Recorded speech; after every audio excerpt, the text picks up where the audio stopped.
Hello guys, welcome back to our channel travel with Ranjit. ఈరోజు ఈ వీడియోలో మనం టూరిస్ట్ వీసాకి సంబంధించిన అప్డేట్స్, టూరిస్ట్ వీసా అప్లై చేయాలంటే ఎటువంటి డాక్యుమెంటేషన్ కావాలి, టూరిస్ట్ వీసా అప్లై చేయడానికి గల ప్రొసీజర్, ఇవన్నీ కూడా ఈ వీడియోలో ఇన్ డీటెయిల్గా డిస్కస్ చేద్దాం. ప్రీవియస్లీ మనకేంటంటే టూరిస్ట్ వీసాస్ అప్లై చేసేటప్పుడు మనకి 1% రిజెక్షనే ఉండేది. అలాంటిది ఈ న్యూ రూల్స్ చేంజ్ చేసిన తర్వాత రిజెక్షన్ రేట్ బాగా పెరిగిపోయింది. ఇప్పుడు ఆల్మోస్ట్ 10% రిజెక్షన్స్ అవుతున్నాయి. సో ఎందుకు ఇలా అవుతుంది అంటే పాత ప్రొసీజర్ ఫాలో అవడం వల్ల, కొత్త ప్రొసీజర్ తెలియకపోవడం వల్ల ఇలా రిజెక్షన్స్ అవుతున్నాయి.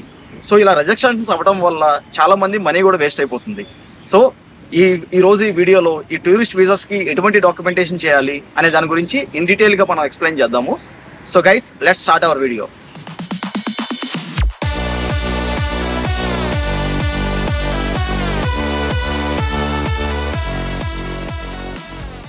ఆల్రెడీ దుబాయ్లో వింటర్ స్టార్ట్ అయింది. నవంబర్, డిసెంబర్, జనవరి, ఫిబ్రవరి ఈ 4 months వింటర్ సీజన్.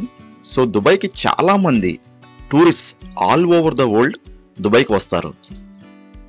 మన ఇండియా నుంచి దుబాయ్కి వచ్చే వాళ్ళ సంఖ్య చాలా ఎక్కువ. మన ఇండియా నుంచి ఏ స్టేట్ నుంచి దుబాయ్కి రావాలి అన్నా ఆల్మోస్ట్ వితిన్ 3.5 to 4 hours ఇక్కడికి రీచ్ అవుతారు. సో చాలా మంది జాబ్ పర్పస్ కోసం, బిజినెస్ పర్పస్ కోసం, అలాగే టూరిజంకి సంబంధించి రెగ్యులర్గా దుబాయ్కి అయితే వస్తూ ఉంటారు. అట్ ద సేమ్ టైం ఇది వింటర్ అవటం వల్ల సో ఫ్లోటింగ్ ఇంకా ఎక్కువ ఉంటుంది. సో చాలా మంది టూరిస్ట్ వస్తారు కాబట్టి జాబ్ ఆపర్చునిటీస్ కూడా చాలా ఎక్కువగా ఉంటాయి, జాబ్ ఓపెనింగ్స్ కూడా ఉంటాయి. అందు గురించి మన ఇండియా నుంచి జాబ్ సర్చ్ కోసం వచ్చేవాళ్ళు ఎక్కువగా ఈ మంత్స్ ప్రిఫర్ చేస్తారు. As per the old procedure మనకి ఎటువంటి డాక్యుమెంట్స్ కావాలి టూరిస్ట్ వీసాకి అప్లై చేయాలి అంటే ఇంతకుముందు passport copy with 6 months validity, అలాగే ఒక వైట్ బ్యాక్గ్రౌండ్ ఫోటోగ్రాఫ్ ఉంటే సరిపోయేది. ఈ 2 డాక్యుమెంట్స్ మనం అప్లోడ్ చేసి మనం టూరిస్ట్ వీసాస్కి అప్లై చేస్తే వితిన్ 1 or 2 days మనకి వీసా అయితే ఇష్యూ అయ్యేది.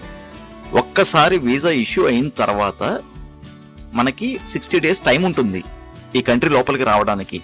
సో ఈ వితిన్ దట్ టైంలో మనం ఫ్లైట్ టికెట్స్ బుక్ చేసుకోవడం, అలాగే యాజ్ పర్ ద డేట్స్ మనం హోటల్స్ కూడా బుక్ చేసుకుని కంట్రీ లోపలికి అయితే వచ్చేవాళ్ళం. ఇది ఇంతకు ముందు ఉన్న procedure. As per the new rules, as per the new updates ఏమేమి డాక్యుమెంట్స్ కావాలి మనం టూరిస్ట్ వీసాకి అప్లై చేయాలి అంటే మనకి పాస్పోర్ట్ కాపీ ఉండాలి విత్ 6 months వ్యాలిడిటీతో, అలాగే వైట్ బ్యాక్గ్రౌండ్ ఒక ఫోటోగ్రాఫ్ అయితే ఉండాలి, అలాగే flight tickets, confirmed flight tickets మనం బుక్ చేసి ఉండాలి. అంటే ఇండియా నుంచి దుబాయ్ వచ్చే ఫ్లైట్ టికెట్ అలాగే రిటర్న్ టికెట్ 2 కూడా కన్ఫర్మ్ అయి ఉండాలి.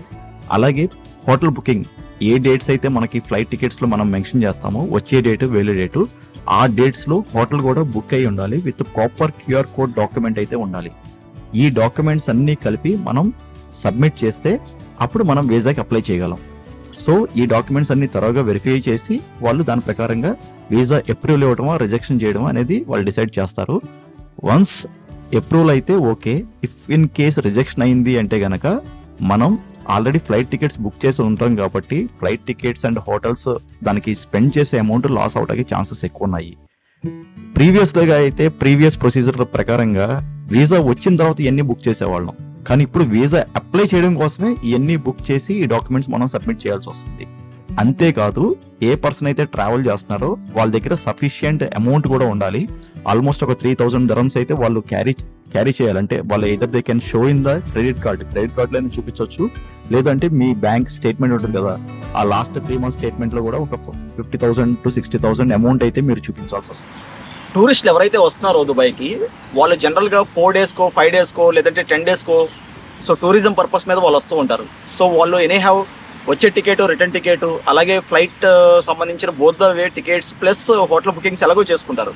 బట్ ఎవరైతే కనుక ఈ జాబ్ సర్చ్ కోసం వచ్చేటప్పుడు టికెట్స్ బుక్ చేయాలి, అప్పుడు వాళ్ళు రిటర్న్ టికెట్, డమ్మీ టికెట్స్ పెట్టడం వల్ల కూడా ఈ వీసాస్ అయితే రిజెక్ట్ అవుతున్నాయి. సో డమ్మీ టికెట్స్ యూజ్ చేయొద్దు. అలాగే ఇప్పుడు ఉన్న రూల్ ప్రకారంగా కంపల్సరీగా హోటల్ బుకింగ్స్కి QR కోడ్ డాక్యుమెంట్ ఉండాలని చెప్పి అంటున్నారు. అంటే ఏ హోటల్ రిజర్వేషన్ అయితే మీరు చేస్తున్నారో దానికి సంబంధించిన QR కోడ్ ఉండాలి మనం ఆ డాక్యుమెంట్ అప్లోడ్ చేసినప్పుడు. లేదు అంటే దానికి సంబంధించి కూడా రిజెక్షన్స్ వస్తున్నాయని చెప్పి అంటున్నారు. సో గైస్, ఎవరైతే మీరు అప్లై చేద్దాం అనుకుంటున్నారో వీసాస్, ఒక్కసారి ఇవన్నీ క్రాస్ చెక్ చేసుకోండి బిఫోర్ అప్లై చేసే ముందు. దానివల్ల మన టైం వేస్ట్ అవ్వదు, అలాగే మనీ కూడా వేస్ట్ అవ్వదు. ఇప్పుడు ఏదైతే నేను అప్డేట్స్ ఇస్తున్నానో ఇవి ప్రస్తుతానికి రీసెంట్ అప్డేట్స్.